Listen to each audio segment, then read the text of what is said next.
My name's Lucia Harder. I'm 19 years old, and I went on the Logos Hope with Operation Mobilisation on a missions trip.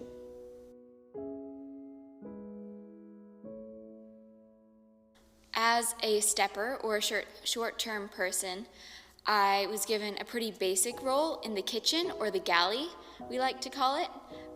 So I worked my way up from washing dishes to sometimes being a prep cook, cutting up vegetables, or even making 6 liters of hummus, or 80 liters of mashed potatoes.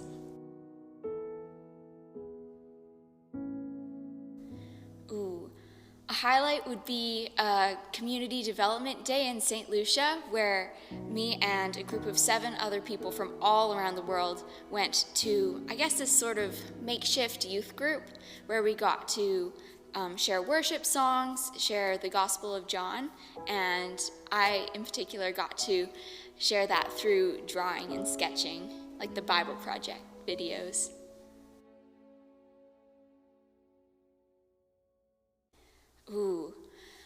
It was really challenging getting there for the first time and being there on this huge ship, like the size of BC ferries, and having 300 people that you could be friends with, but trying to figure out where you fit. That and being on community development days in Sierra Leone, which is super scary because their system is completely different. There's noise and hustling and bustling, and it's very different from our organized system in Canada. And I just kind of had to sit back quietly and take it all in. Well, even just walking the streets, the cars go there's no lanes, they just go everywhere. People walk everywhere, and if you drew a line of everybody going in different directions, it would just be a giant squiggle. That, and then people are yelling and shouting at each other, and everybody's just living on the streets, or they have their shops on the streets, and there's rubble everywhere, and lots and lots and lots of people are just hanging out at the landfill trying to pick up pieces to create gadgets or things to sell so that they can live.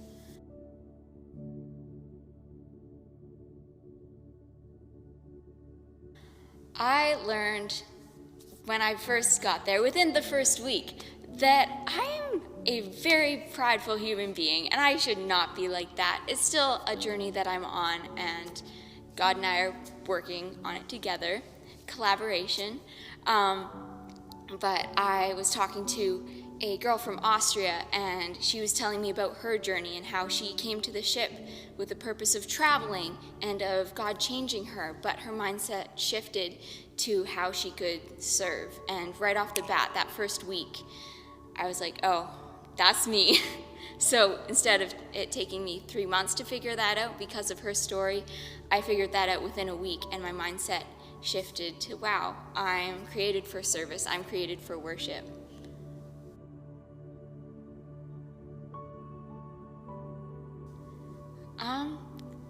When I told people about these God sightings or these breakthroughs I was making, just the joy on their face to see my joy and my excitement about what I was doing and what I was learning was so cool.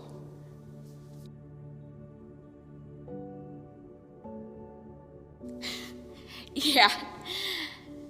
Well, after the first week or two, we were in the Bahamas, and I was crying alone in my cabin because I had no friends. I was completely out of my comfort zone and had no point of reference to kind of, ground myself. So I was completely lost, and that was really challenging for me. I was like, I just want to go home, but I can't. I have to be here for another 2 months. But honestly, worth it. That's when I wanted to go home, or after a poverty simulation. It was just so shocking. I didn't realize what people were going through. They did such a good job of creating that very chaotic space and recreating the legitimate fear and terror and disorganization that I felt in that simulation. That really opened my eyes to what other people experienced when I was living my life in Victoria with a happy family, and it's me and my parents and my brothers, just to clarify. That is a happy family. Yeah. So I've grown up, like since I was 4, I've been a Christian, but I'd say I was a lukewarm Christian until September, when I joined the Logos Hope, and I was challenged on my view of the gospel and how I was basing my view of Christianity off of what I had heard and not what I had read. So I learned that God really, really does speak through the Bible, and he's given us his word for a reason. I've learned that he is a provider and he's a peace giver, and I've learned that he really, really does care and love for people all across the world.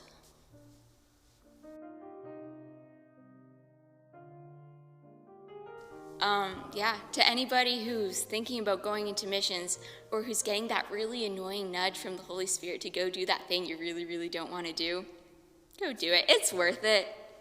It's so much growth has happened for me because I did take that step outside of my comfort zone, and it's formed me into the person I am today, who's very, very, very different from the person who left Victoria in September.